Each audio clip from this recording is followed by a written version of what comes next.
संधी साधूंना परत घेता येणार नाही, राष्ट्रवादीच्या विलीनीकरणाबाबत शरद पवारांचं मोठं वक्तव्य. तर प्रत्येकाला आपलं मत मांडण्याचा अधिकार, अजित पवारांची प्रतिक्रिया. अखेर सुधाकर बडगुजरांच्या भाजप पक्षप्रवेशाचा मुहूर्त ठरला. थोड्याच वेळात मुंबईतील भाजप मुख्यालयात पक्षप्रवेश होणार.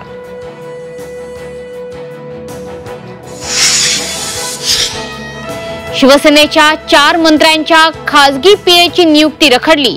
मंत्र्यांमध्ये नाराजी, एकनाथ शिंदे घेणार फडणवीसांची भेट.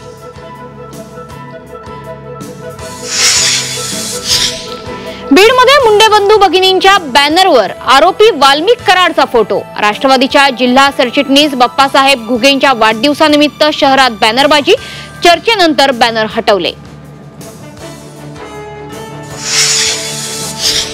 नागपूरमधील अंकित पल्स फार्मा कंपनीत स्फोट. एकाचा मृत्यू, 5 जण जखमी. जखमींपैकी एकाची प्रकृती गंभीर असल्याची माहिती.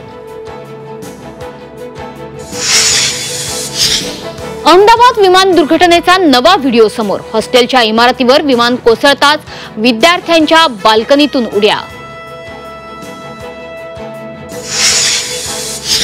आणि 1 जुलैपासून अमरनाथ यात्रा मार्गांवर नो फ्लाइंग झोन. यात्रेकरूंच्या सुरक्षिततेसाठी मंत्रालयाच्या सूचना. नो फ्लाइंग झोनमध्ये पहलगाम, बाल्टाचा समावेश.